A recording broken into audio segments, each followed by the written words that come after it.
Algunos, o sea, no quiero quedarme, solo agarro y... ¿Listos? Que comiencen los juegos del hambre, crepes.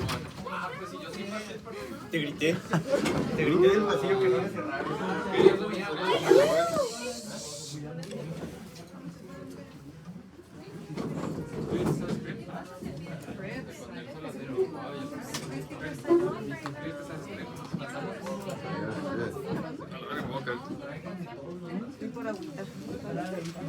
¿También se divide en fases o algo? Yo paso. No. Ok.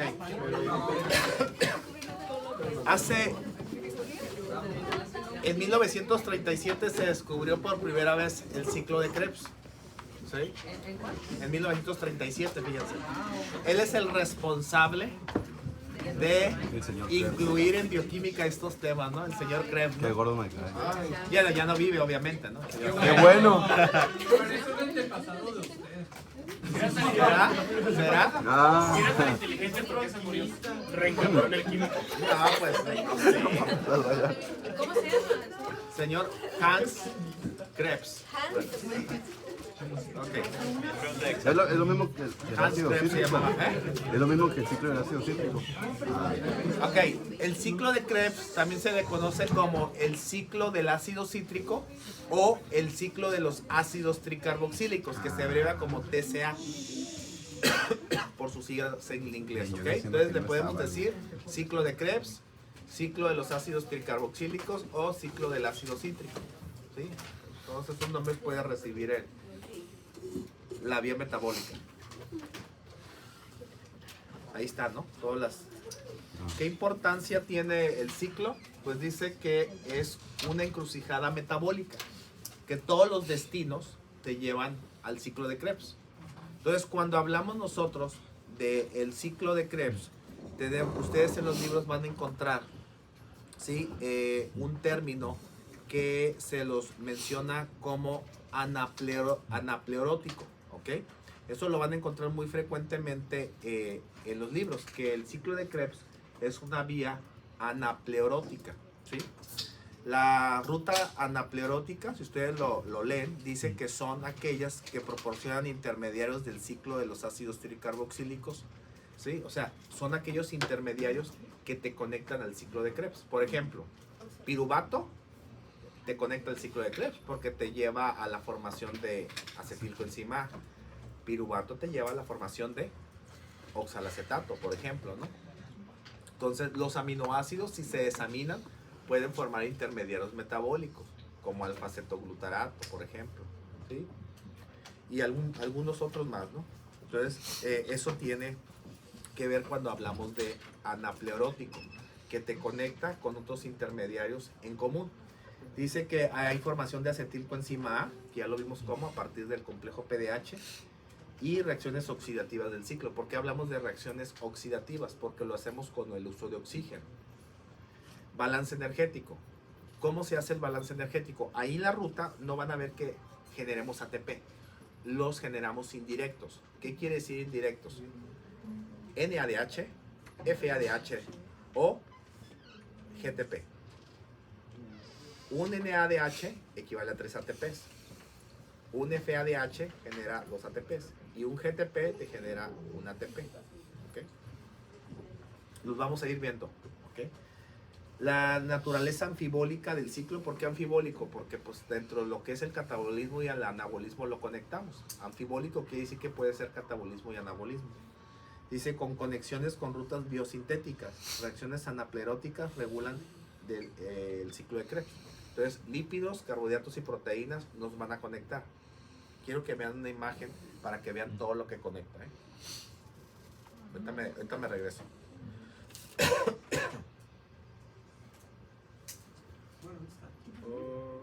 Ahí. Las proteínas, si se fijan, y hago proteólisis del lado izquierdo, fíjense en las flechas rojas, que es el catabolismo, te llevan también a tanto piruvato como acetilcoenzima A. Si tú te fijas en los lípidos, los ácidos grasos también te conectan a acetilcoenzima A. Si tú ves los azúcares, también te conectan a acetilcoenzima. O sea, todo te lleva al centro de lo que es el ciclo de Krebs. Si ustedes se fijan, los ácidos nucleicos, obviamente, ahí van a, en un momento dado, requerir tanto de los azúcares como de la síntesis proteica. Aquí hay 3 etapas bien importantes que hay que conocer: glucólisis, ciclo de Krebs y fosforilación oxidativa. Son las 3 etapas del metabolismo de los carbohidratos.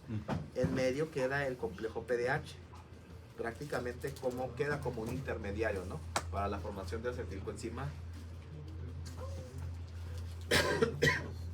Entonces, a lo largo del semestre los vamos a llevar de lípidos, carbohidratos y proteínas a conectarlos al ciclo de Krebs.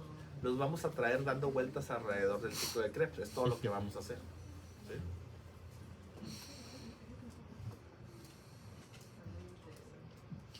Lo vamos a ir viendo por etapas, porque no lo podemos ver todo simultáneamente. Ahora fíjense bien. Glucosa.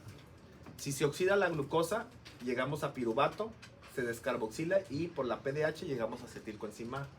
Si yo hago lipólisis, ¿qué hago con el glicerol? El glicerol lo puedo conectar a la vía glucolítica y hacer gluconeogénesis. Los ácidos grasos se oxidan y se convierten en acetilcoenzima. Pero fíjense también, las proteínas se degradan a aminoácidos, ¿verdad? Y también te llevan a acetilcoenzima. Al acetilcoenzima, ¿para qué te sirve? Para la síntesis de esteroides, como el colesterol. La síntesis de ácidos grasos. El acetilcoenzima se genera mitocondrial, en la mitocondria. Pero para que yo pueda formar ácidos grasos, necesito que el citrato se salga. Y una vez que se sale el citrato, en el citosol, él se vuelve a formar en acetilcoenzima. Lo que pasa, que el acetilcoenzima le pasa lo mismo que el piruvato. Por ejemplo, ya ven que más bien dicho que el oxalacetato no puede salir libremente. Entonces necesita de un intermediario que es el malato, ¿sí se fijaron? Entonces, en el caso del acetilcoenzima ocupa un intermediario que se llama citrato para que lo pueda convertir en el citosol en acetilcoenzima. Todo eso lo vamos a aprender. Entonces, el acetilcoenzima te lleva a síntesis de esteroides como el colesterol, síntesis de ácidos grasos, lo que es el ácido palmítico, te lleva a la síntesis de cuerpos cetónicos. Los cuerpos cetónicos son moléculas que se forman en el hígado por ayuno prolongado o cetoacidosis diabética. Entonces, estos cuerpos cetónicos no pueden ser procesados por el hígado para usarlos como fuente de energía. Él solamente los sintetiza y los exporta fuera del hígado. Los manda al cerebro, los manda al corazón y los manda al músculo. ¿No había otro órgano que también formaba cuerpos cetónicos? ¿Cómo? ¿No hay otro órgano que forme cuerpos cetónicos? No, más que el hígado. Más que el hígado. Pero él no los puede convertir en glucosa. Entonces él los exporta y los lleva al cerebro, al corazón y al músculo. Y esos cuerpos cetónicos se vuelven a convertir en acetilcoenzima y ahí utilizas el metabolismo aeróbico. Pero sin embargo se pueden usar como energía. ¿Sí? Pues en eso consiste la dieta cetogénica, ¿no? En eso consiste. Ahí el problema de la dieta cetogénica, hay un pero. Haces mucha oxidación. Entonces, si tú no tienes una alimentación balanceada con antioxidantes, vas a valer churro con la dieta. Pues vas a estar con un chorro de radicales libres, ¿no? Por tanta oxidación. Porque no va a ser suficiente tus enzimas antioxidantes endógenas, sino que vas a ocupar más de lo exógeno por tanta oxidación. ¿Ustedes hacen ayunos prolongados? Yo sí, A ver, se me olvida comer. depende. A mí porque se me olvida. Pero la mayoría de la población no hace. Ah, La es mayoría que de la población no hacen el ayuno estudiante de prolongado. medicina, ¿no? ¿Cuánto es lo máximo de ayuno que hacen? Por lo que duermen. Ajá, lo que duermo. Ellos. Regular. Como 4 horas. Sí, en la mañana todo el mundo, aunque sea algo, se come leve, ¿no? Es hasta la segunda hora de clases. Ya No en la mañana. Pero aquí ya cenaron. a las 6. A las 6 de la tarde, ya no nada. 13, 15 horas. Todavía te puede aguantar el glucógeno. El glucógeno te puede durar de 12 a 24. Eso ya depende del metabolismo de cada persona.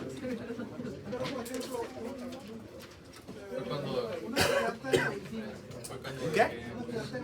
Ajá. Que requerimos bastante glucosa en el cerebro más que nada, no podríamos estar intentando este tipo de dietas cetogénicas porque Yo la hice y no. vamos a soltar en algún momento, ¿no? O sea, yo, Ajá, va a ser un proceso más lento. Porque acuérdate que el metabolismo de los carbohidratos es mayor. Entonces, pues, no digo que van a tardar en carburar, ¿no? Pero obviamente es un poco más lento. ¿Qué es un poco más lento? Me perdí. Que si tú utilizas tú el metabolismo de los lípidos, puede ser un poquito más lento la obtención de energía, pero es más duradera. A diferencia que los carbohidratos es muy rápida, pero es de corta duración. Tiene su pro y su contra. he visto artículos, la verdad solamente he leído las informaciones, no leo todo el artículo, no le voy a mentir, pero hablan de que la dieta cetogénica está destinada o está como para una vida más longeva y todo esto de las energías de oxígeno, pero no creo que todos seamos candidatos para eso. No, o sea, nosotros requerimos también los azúcares, pero el problema no es comer azúcares, es comer los azúcares naturales, no los industrializados. O sea, come frutas, come tus almidones en el arroz, en eso, en cantidades moderadas, adecuadas. El problema está que el chocolate, el panecito, ¿sí? Todo eso, lo que es procesado, industrializado, es lo dañino, es lo que tiene a la mayoría de la población con sobrepeso y obesidad y síndromes metabólicos. El problema no es... ahora, si tú te pones a ver costos, que a veces es más cara la fruta que una comida chatarra. Es más barato comerte 2 burritos que comprarte, no sé, 1 kilo de mandarinas. ¿A poco no?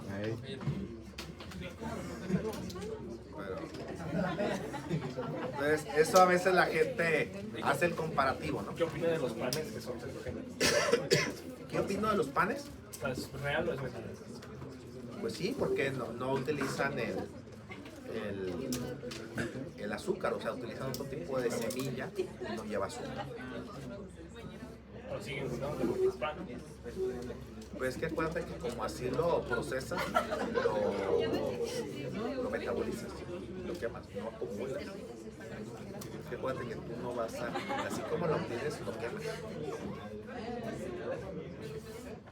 Y ella no. O sea, obviamente si lo comes en exceso, pues sí, porque al fin y al cabo es grasa. Por eso tienes que, la dieta cetogénica tiene que estar vigilada por un nutriólogo. Si no, no te va a servir de nada. Ingesta de glucosa romántica. Ok, bueno, entonces para entrar al ciclo de Krebs ocupamos la formación de acetilcoenzima A. ¿Cuál es la siguiente molécula que yo necesito para iniciar el ciclo de Krebs? Oxalacetato. Que esa proviene también del piruvato, nada más que viene de otra enzima diferente, igual mitocondrial. Nada más que recuerden que sí estamos en el ciclo de Krebs. Entonces, recuerden que la piruvato carboxilasa es hepática. La PDH es hepática nomás. No. Está en muchos otros sitios. Entonces, si tú quieres utilizar piruvato carboxilasa, tienes que redirigirte hacia el hígado.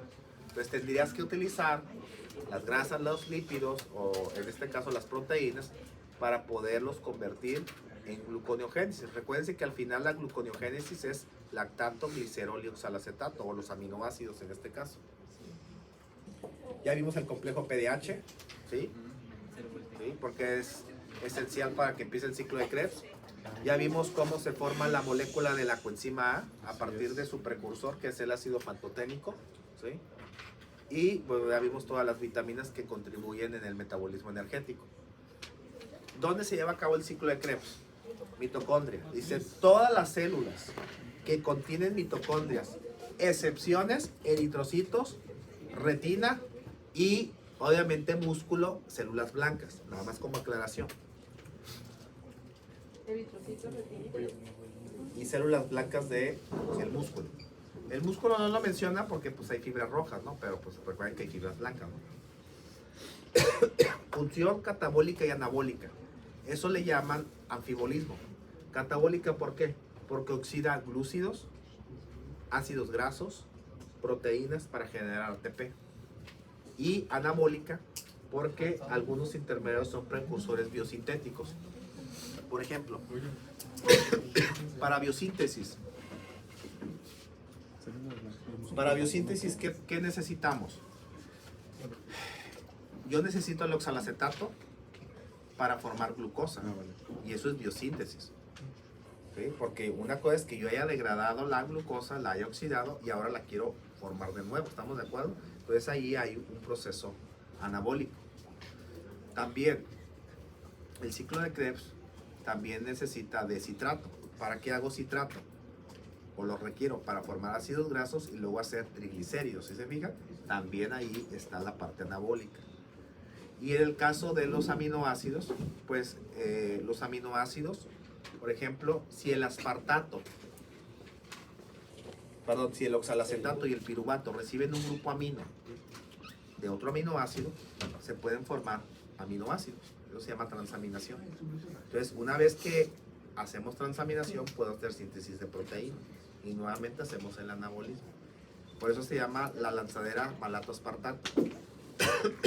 Porque a partir del oxalacetato podemos generar este aminoácido. ¿Okay? Dice, serie cíclica, ¿cuántas reacciones son? 8. ¿Sí? Por lo tanto, son 8 enzimas que oxidan el acetilcoenzima A CO2. Se forma ATP, NADH, FADH2. ¿Sí? Esos son los productos que generamos. ¿Qué generamos? CO2, agua, NADH y FADH2. Ah, y GTP. Aeróbico, dice ausencia de oxígeno y nivel ciclo. ¿Sí? Ya lo acabamos de ver. Deficiencia de PDH, pues obviamente me lleva a que este ciclo no se pueda llevar a cabo. Las altas concentraciones de energía, ATP, NADH, acetilcoenzima A, te inhiben el ciclo de Krebs.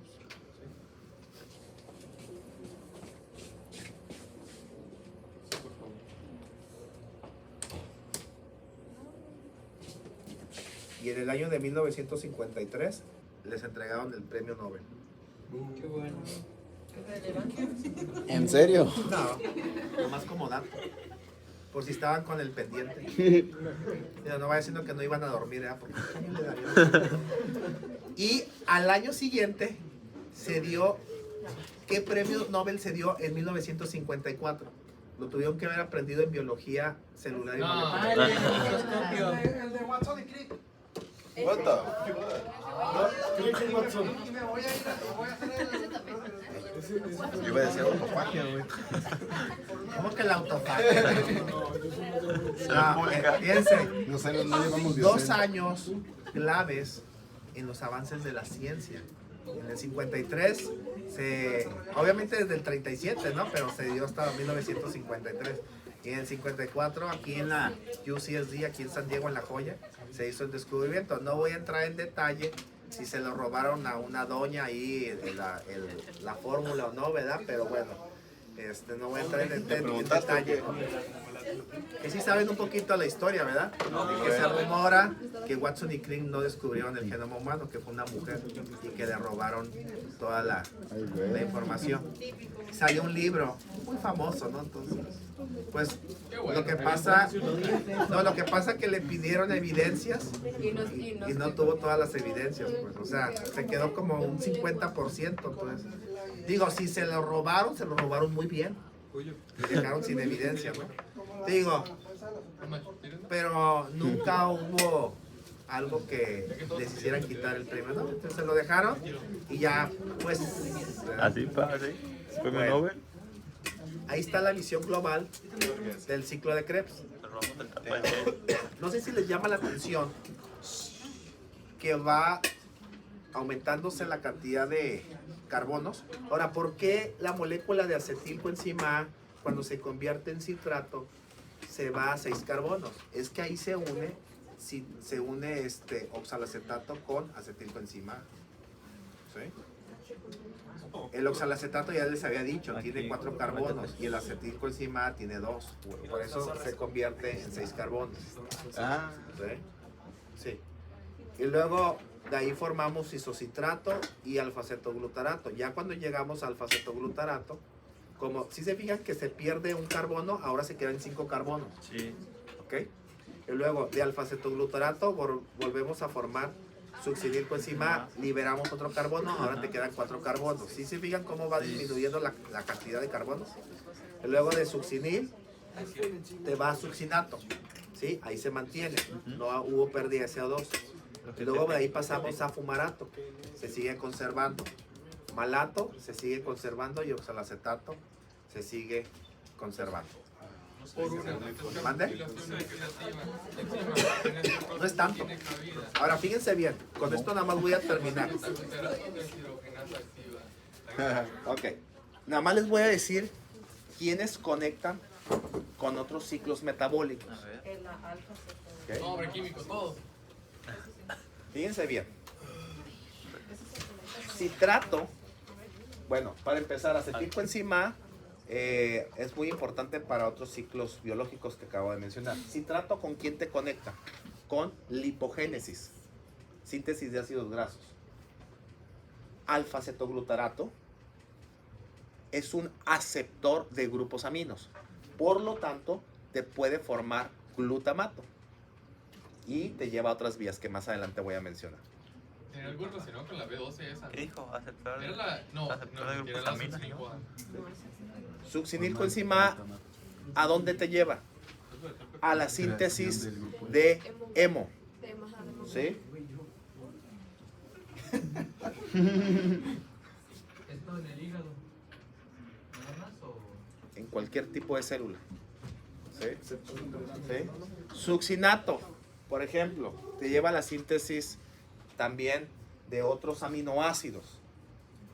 Fumarato. Fumarato te conecta con ciclo de la urea. Fumarato. Malato, pues es una lanzadera. Y oxalacetato, gluconeogénesis. Ahora, fíjense bien.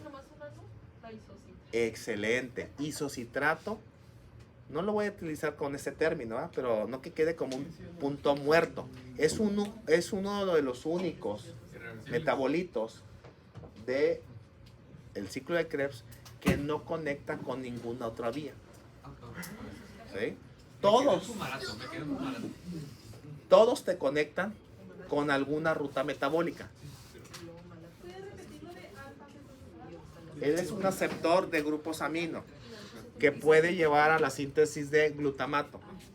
Y luego el glutamato, él es un donador de grupos aminos para piruvato y oxalacetato y formar síntesis de aminoácidos. ¿Sí? ¿Donador de qué? De grupos aminos. ¿Quién? Alfa-cetoglutarato. Alfa-cetoglutarato es aceptor y se forma glutamato. Y luego el glutamato es donador. O sea, que ayuda para los aminoácidos. ¿De qué es? ¿El fumarato era de ciclo de la urea? Ciclo de la urea. Se conecta. ¿Y el aceptar gluconeogénesis o glucogénesis? Gluconeogénesis. Gluconeogénesis. Gluconeogénesis. ¿Sí? Entonces, se fijan, todos te conectan con alguna vía metabólica, te hacen conexión con algo. Hasta acetilcoenzima A. El único que no es este. ¿Cuál? Y los citratos. Los citratos. Él no te conecta con ninguna otra vía. ¿Ok? Acetil, pues. Ahora, fíjense bien.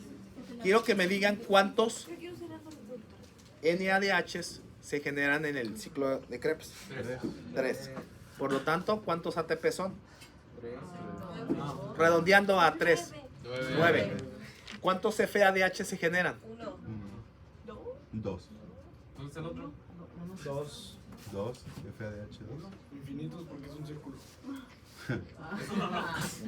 ¿Cuántos ATP son? A ver. ¿Cuántos ATPs equivale el FADH? 2. Ah, 9 y 2, 11. ¿Cuántos GTPs? 1 equivale a un ATP. ¿Cuántos ATPs genera? 12. En total, 12. Y luego, ¿cuántos del complejo NADH que eran un NADH equivale a 3 ATPs? Ya llevamos 15. ¿Cómo? Ahí me perdí. Estoy contabilizando los ATPs equivalentes. En el ciclo de Krebs, si son 3 NADH, cada uno equivale a 3 ATPs. Pero es que después de ciclo de Krebs mencionó otro. ¿De dónde? Pues del complejo PDH, del que acabo de ver. Ahí se genera un NADH. Si ya llevaba 12 y 3 ATPs del complejo PDH, son 15. ¿Están de acuerdo? 15. ¿Cuántos ATPs de la glucólisis? 2. 2. Entonces ya llevamos 15, 16, 17. ¿Estamos de acuerdo? Ok. 38. De 36 a 38, eso depende de cada célula. ¿Fosforilación oxidativa? ¿Y cuántos NADH se generaron del ciclo de la glucólisis? Que están pendientes. 2. Entonces ya 17 y 6, 23. Ah, cabrón, ¿cómo? 12, 15, 17. ¿De la glucólisis? Porque salen dos. Ah, es cierto. Ah, vale. Pero resulta Saca de Krebs nomás. ser que el ciclo de Krebs da 2 vueltas. Ah, la Desde ahí madre. ya. ¿Sí? 10, ¿Mande? 24, 13, Eso lo vamos a ver la próxima clase. 13. Es como cuando yo les digo, en la glucólisis generamos 2 piruvatos. Lo mismo aquí, se hacen 2 vueltas en el ciclo de Krebs, el metabolismo aeróbico. En glucólisis hay 2 NADH. ¿Mande? Hay 2 NADH en glucólisis. Sí. Y salen 6 ATPs. Ah, ok. 6 y 2 directos, 8. 2, 8. La segunda. Entonces, si en el ciclo de Krebs hay 12 y dan 2 vueltas, son 24. Y 3 del complejo PDH, 27. 27. Y 2 de la glucólisis, 29. ¿cuántos? 29. 29. ¿Y cuántos ATPs directos? 2, ¿no? 31. A ver, el 12 y 12. Solo sabiendo si fuimos en Nota de voz. Claro que no, güey. Por eso te Por eso no entra en ingeniería automotriz. Estamos ahí contabilizando las equivalencias. ¿En serio, güey? ¿De que aquí? Bueno, ya el lunes, no, el martes, ya voy a empezar bien el ciclo de Krebs, paso por paso. Ya bien. ¿Mande? El martes. Ya no existen esos. Esto se va a venir. El martes hay examen de destinos del piruvato. Ánimo. Sí. Y PDH. Usted, ese es destino del piruvato. Ah, sí, es cierto. Tenía una pregunta así que. ¿El ciclo de Krebs? Algo que yo Ay, hasta mañana.